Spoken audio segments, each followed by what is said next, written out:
Good morning. So we have a lot to chew on. I know that I have a lot to think about after what our colleagues have shared this morning.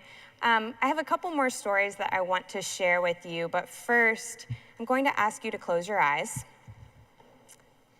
and think about what an entrepreneur looks like. Okay, open your eyes. Raise your hand if they look something like the folks on the slide behind me. Oh, you guys have been here too long. Oh, well, okay, we're gonna try it again. Close your eyes and think about AARP. Who do you think about as being associated with AARP? Now open your eyes. Did anybody see these folks?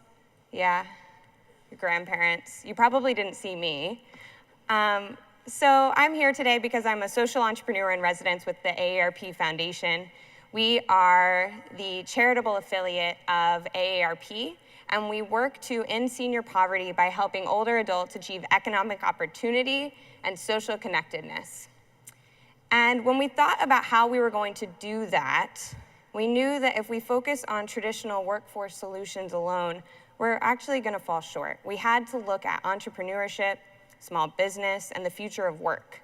Because what I'm going to tell you today is that what we found is entrepreneurs really look like the folks in this room in New Mexico, and they're actually kind of a blend of what we looked at earlier in terms of what an entrepreneur is, what somebody with the AARP is, and what it means to be an older adult. So I'm gonna tell you about Lori. This is not Lori, but we're gonna, think about her. She probably looks something like this. Lori came to one of our programs in Buffalo. So we have a program, it's called Work for Yourself at 50 Plus. We have a network of organizations across the country that are committed to strengthening economic opportunity and building that entrepreneurial mindset with older adults who may not have thought that those doors were open to them, that ecosystem was open to them in the past. So Lori, she's 54. For the majority of her adult life, she was actually working supporting older adults with disabilities through the Buffalo public school system. And she had to retire early because her parents got sick. But Lori's always been entrepreneurial. She probably didn't use that word to describe herself, but she has been. She operated different businesses out of her home. She had an in-home daycare. She did different deliveries. And she had always talked with her sister about, could we start a business? Is this something that we could do? And then one day, her sister got a mailing for a Work for Yourself at 50 Plus AARP Foundation workshop in Buffalo. And she called Lori up on the phone and she said, we're going. She didn't ask her if she wanted to go. She said, we're going to this. And they didn't know what to expect when they showed up in the room. But what's amazing about Work for Yourself at 50 Plus is that it allows people to see, they come together and they see that they're not alone. And that there are other people that may not consider themselves entrepreneurs, but there's other people that look like them. And actually, I'm gonna cite some Kaufman data for you here. The highest rate of entrepreneurial activity, actually the greatest increase over the past 2 decades, was among folks ages 55 to 64. So they got into that room, and Lori, I love this photo because that is somebody in one of our Work for Yourself at 50 Plus workshops, and you just see that they are glowing because their entrepreneurial spirit is really coming out in that room. The other thing that our Work for Yourself at 50 Plus partners allow us to do is they actually look and identify what the distinct needs of the low-income 50 plus in their communities are. So I'm gonna tell you one story. We had a partner in Tennessee recently, and they decided to host a workshop with a retirement community. Makes sense, we're AARP. And what they actually found was that the folks that were most interested in the material that they were presenting and wanted additional access to those resources were the folks that were working at the retirement community. They were over 50, as opposed to the folks that were living there. So I want to wrap this up by just focusing in on 2 critical principles.